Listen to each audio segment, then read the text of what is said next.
શરીરની રચના અને અંગોની જાણકારી। આપણા શરીરમાં અલગ અલગ અવયવો અને તેની રચના તેમજ કાર્ય શું છે તે। અંગો અને રચના તંત્ર। જેવી રીતે આપણે આપણું ઘર બનાવીએ છીએ તેવી રીતે કુદરતે આપણું શરીર બનાવ્યું છે। ઘર બનાવવા માટે આપણે પથ્થર, ઈંટો, માટી, સિમેન્ટ, લાકડું, પતરાં અથવા છાપરાં, પાઇપ અને વાયરની જરૂર પડે છે। આમાંથી આપણે પાયો, થાંભલા, દિવાલો, રૂમો, બારી બારણાં, ભોંયતળિયું, પાણીનું કનેક્શન, લાઇટ, રસોડું, ચૂલો, નકામા પાણીનો નિકાલ વગેરે બનાવીએ છીએ। આ દરેકનો અલગ અલગ ઉપયોગ છે તે જ રીતે આપણા શરીરમાં અલગ અલગ કામ માટે અલગ અલગ અંગો એટલે કે અવયવો છે। આ બધા ભેગા મળીને માનવ શરીર બને છે। જુદા જુદા કામ કરતા અવયવો ભેગા મળીને તંત્ર બને છે। અલગ અલગ તંત્ર જીવન જીવવા માટે જરૂરી કામ કરે છે।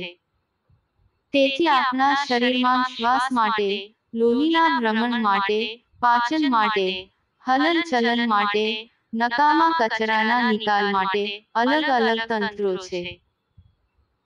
શરીરના બધા તંત્રો એકબીજાના સહકારથી કામ કરે છે। આ બધાને નિયંત્રણમાં રાખવા માટે આપણા શરીરમાં એક નિયંત્રણ તંત્ર હોય છે। જેમાં મગજ, ચેતાઓ અને અંતઃસ્ત્રાવોનો સમાવેશ થાય છે। હાડકાં અને સ્નાયુઓ આપણા શરીરનો આકાર અને માળખું બનાવે છે। આનાથી હલનચલન શક્ય બને છે। નાના મોટા થઈને આપણા શરીરમાં કુલ 206 હાડકાં છે। આપણા હાથ અને પગમાં થઈને કુલ 100 હાડકાં છે। સાંધાઓ હલનચલન શક્ય બનાવે છે।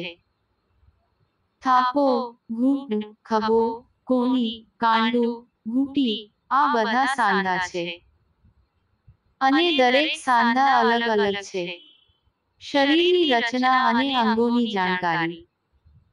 તમે કદાચ ઘેટાં અને મરઘાના આંતરડા જોયા હશે। માણસનું આંતરડું 22 ફૂટ જેટલું લાંબુ હોય છે। જે એક રૂમ કરતાં પણ વધારે લાંબુ હોય છે। આંતરડું એ પાચનતંત્રને એક ભાગ છે। અને તે ખોરાકનું પાચન તેમજ શોષણ કરે છે। જ્યારે આંતરડામાંથી ખોરાક પસાર થાય છે ત્યારે તેમાં આંતરડાની અલગ અલગ ગ્રંથિઓમાંથી ઝરતા રસ મળે છે। તે નકામો કચરો પણ બહાર ફેંકે છે। જે પદાર્થોનો શરીર ઉપયોગ કરતું નથી। તે પદાર્થોને મોટા આંતરડામાં જવા દે છે। અને ત્યાંથી તેને ગુદા મારફતે બહાર કાઢે છે। ખોરાકનું પાચન અને કામ કરવાની શક્તિ આપે છે। તેમજ શરીરનો ઘસારો પૂરો પાડે છે। શ્વસન તંત્ર શ્વાસોશ્વાસ દ્વારા આપણને પ્રાણવાયુ પૂરો પાડે છે। છાતીના પોલાણમાં આવેલા ફેફસાં આપણને શ્વાસોશ્વાસ લેવામાં મદદ કરે છે। જે ખરાબ હવાને બહાર કાઢે છે। ખોરાકના પાચન માટે પ્રાણવાયુ જરૂરી છે। જેનાથી શક્તિ મળે છે। આપણા શરીરમાં લગભગ 4 થી 5 લીટર લોહી હોય છે। તે હૃદય દ્વારા દરેક ક્ષણે આપણા શરીરમાં ફરતું રહે છે। શું તમે જાણો છો કે હૃદય આખા દિવસમાં કેટલું લોહી ધકેલે છે? આ કામ દ્વારા 24 કલાકમાં 10,000 લીટરની ટાંકી ભરી શકાય। હૃદય તમારા લોહીને આખો દિવસ ફરતું રાખે છે।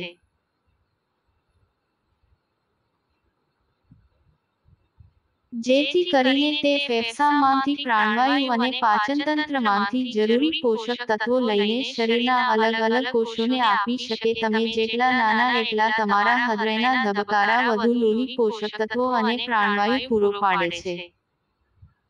તે અવયવોમાંથી નકામા પદાર્થો લઈ લે છે। લોહી તેની નળીઓ મારફત ખટારા અને માલગાડી જેવું કામ કરે છે। ઉત્સર્ગ તંત્ર મૂત્રને બહાર ફેંકે છે। અને શરીરને ચોખ્ખું રાખે છે। ચામડી પરસેવો બહાર કાઢે છે। પ્રજનન તંત્ર સ્ત્રી અને પુરુષોમાં અલગ અલગ હોય છે. તે પ્રજનનમાં મદદ કરે છે અને પૃથ્વી ઉપર જીવન ચાલુ રાખે છે. શરીરની રચના અને અંગોની જાણકારી 49. આપણે દુનિયાને 5 રીતે જાણી શકીએ છીએ. આપણે તેને જ્ઞાનેન્દ્રિય તરીકે ઓળખીએ છીએ. આંખો જુએ છે, કાન સાંભળે છે, નાક સૂંઘે છે, જીભ સ્વાદ પારખે છે અને ચામડી સ્પર્શ, દબાણ, ધ્રુજારી અને દર્દને અનુભવે છે. આવી ચેતવણીઓનો આપણે પ્રતિકાર આપી શકીએ છીએ. તેના માટે ચેતાતંત્રનો આભાર માનવો જોઈએ. દુનિયામાં માણસનું મગજ એ ખૂબ જ ગૂંચવણભર્યું છે.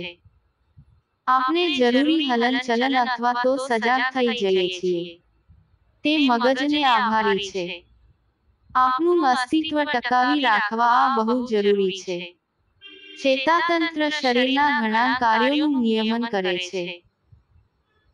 બધા તંત્રોનું નિયંત્રણ કરવા માટે ચેતાતંત્ર લાઇટના વાયર જેવું કામ કરે છે. હવે આપણે શરીરના આકાર અને રચના વિશે વધારે શીખીશું.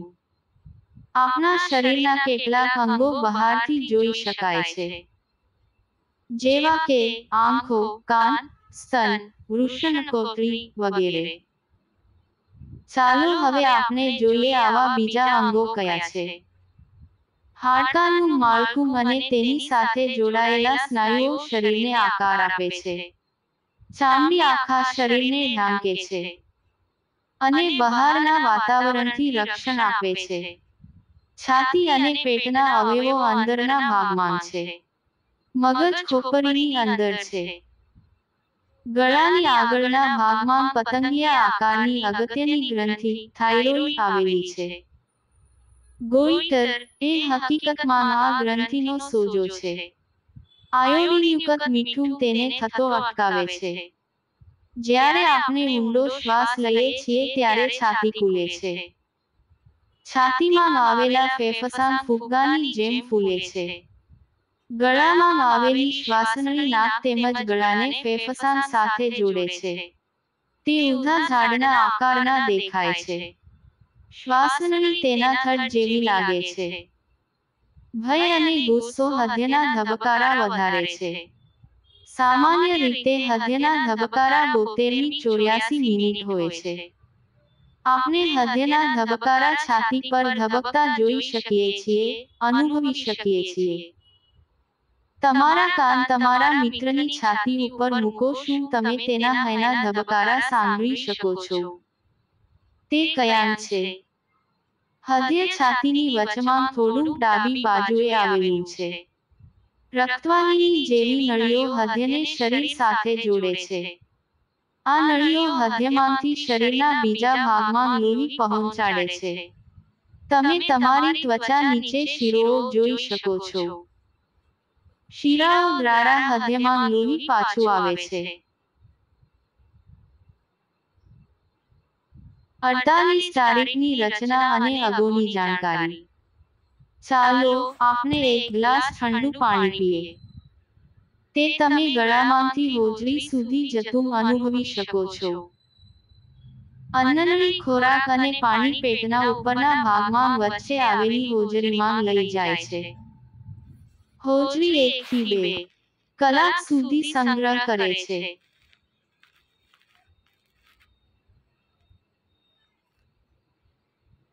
અને તેનું પાચન કરે છે. પછી ખોરાક આંતરડામાં જાય છે. જ્યારે તમને ભૂખ લાગે ત્યારે તમે આંતરડાનો અવાજ અનુભવી શકો છો. પેટના વચ્ચેના ભાગમાં લાંબુ આંતરડું આવેલું છે. આ આંતરડામાં મોટાભાગના ખોરાકનું પાચન થાય છે. આ લાંબુ આંતરડાનું ગૂંચળું પહોળી અને ટૂંકી પાઇપ જેવા મોટા આંતરડામાં ખૂપે છે. ખૂબ જ સારી રીતે જાણીતું આંત્રપુચ્છ એપેન્ડિક્સ પેટની જમણી બાજુએ નીચેના ભાગમાં મોટા આંતરડાના છેડા પર આવેલું છે. આંત્રપુચ્છ શરીરમાં કોઈ અગત્યનું કામ કરતું નથી. મોટું આંતરડું પેટની દિવાલ પર વળેલી પાઇપની જેમ ગોઠવાયેલું છે.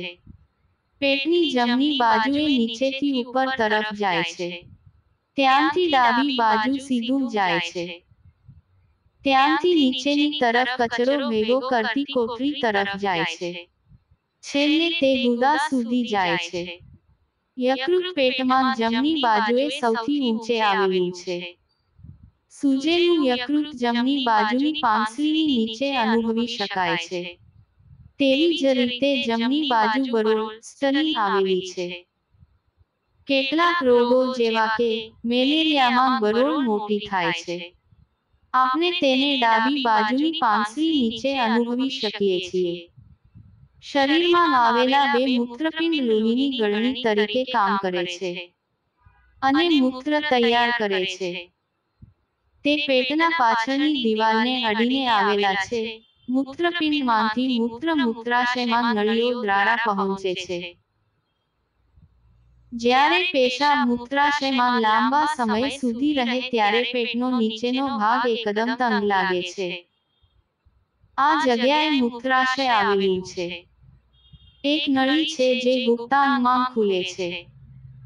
તેના દ્વારા મૂત્રાશયમાંથી મૂત્ર બહાર આવે છે. સ્ત્રી અને પુરુષમાં પ્રજનન અંગો અલગ અલગ હોય છે. વૃષણને ઠંડા રાખવા માટે તે કોથળીમાં લટકતા આવેલા છે. વૃષણમાંથી શુક્રાણુ બે જાડી નસ દ્વારા મૂત્રનળીની પાસે આવેલી બે નાની કોથળીમાં પહોંચે છે. તે શુક્રાણુને લઈ જતું વીર્ય બનાવે છે. શારીરિક સમાગમ પછી વીર્ય સ્ત્રીની મૂત્રનળી ઉપર ફેંકાય છે. સ્ત્રીનો યોનિમાર્ગ એ સ્ત્રીના ખાનગી અવયવોને ગર્ભાશયના મુખ સુધી જોડતો માર્ગ છે. ગર્ભાશય એ પર્સ જેવું જાડી દિવાલોવાળું અને ઉપરથી નીચે પેટના નીચેના ભાગમાં આવેલું છે. તે કમરના શરીરની રચના અને અગોની જાણકારી 29 દ્વારા સુરક્ષિત છે. સગર્ભાવસ્થા દરમિયાન ગર્ભાશયમાં બાળક જેમ જેમ મોટું થાય છે તેમ તેમ ગર્ભાશય મોટું થાય છે. સગર્ભાવસ્થા દરમિયાન પેટ ઉપર ગર્ભાશયને અનુભવી શકાય છે. ગર્ભાશયની બંને બાજુ અંડનળીઓ જોડાયેલી હોય છે. આ નળીઓના છેડા લટકતી આંગળીઓ જેવા હોય છે. આ આંગળીઓ અંડાશયમાંથી છૂટા પડતા અંડકોષને પકડે છે. બંને અંડાશય ગર્ભાશયની બંને બાજુ આવેલા હોય છે. સ્ત્રી અને પુરુષ બંનેમાં ગુપ્તાંગના બહારના ભાગ અલગ હોય છે. પુરુષોમાં બંને બાજુ વૃષણ કોથળીની જેમ લટકતા હોય છે. શિશ્ન લાંબા સ્નાયુથી બનેલા છે. શિશ્નના અંતભાગમાં મૂત્રનળી ખુલે છે. સ્ત્રીઓમાં મૂત્રમાર્ગ અને યોનિમાર્ગ બાહ્ય હોઠમાં ખુલે છે. અંદરના હોઠ એ માંસનો નરમ છેડો છે. અંદરના હોઠ ઉપરની બાજુ યોનિલિંગ સાથે જોડાયેલા હોય છે. યોનિલિંગ અને નાનું બાહ્ય કળી જેવું અંગ છે. બહારના હોઠ એટલે કે વલવાની સ્નાયુ ગાદી આ બધાને રક્ષણ આપે છે. નાની છોકરીઓમાં વલવા યોનિમાર્ગને પૂરેપૂરો ઢાંકી દે છે. યોનિમાર્ગના બહાર ખુલતા ભાગને ઝીણા કાણાવાળો એકદમ બારીક પડદો યોનિપટલ ઢાંકી દે છે. કિશોરીવસ્થા પછી આ પડદો તૂટી પણ જાય છે. કિશોરીવસ્થા પછી યોનિલિંગવાળો બાહ્ય હોઠ ખુલી જાય છે. પુખ્ત વયની ઉંમરની સાથે સાથે સ્તનનો પણ વિકાસ થાય છે. પુખ્ત વયની ઉંમરે પુરુષો તેમજ સ્ત્રીઓ બંનેને જનનાંગો પર વાળ આવે છે. ઘણા છોકરા છોકરીઓ આ ફેરફારથી અજાણ હોય છે. કિશોરીવસ્થા દરમિયાન તેમના શરીરમાં ફેરફાર થવા લાગે છે અને તેઓ પુખ્ત બનવા લાગે છે. આ ફેરફારથી તેઓ વધારે લાગણીશીલ બની જાય છે. આગળના પુસ્તકમાં તમે કિશોરીવસ્થાની આરોગ્યની જરૂરિયાત વિશે વધારે જાણશો. છોકરીઓ તેમના વિકાસ પામતા સ્તન અને ઊંચાઈથી શરમાય છે. તે સમયે ઘણી છોકરીઓ ખભેથી વળી જાય છે.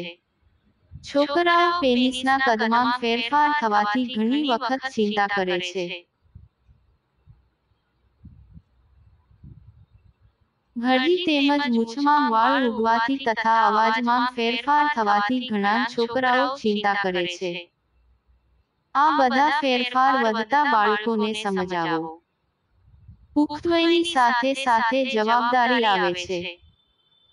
જવાબદારીથી શારીરિક વર્તણૂક કે તંદુરસ્તી માટે જરૂરી છે.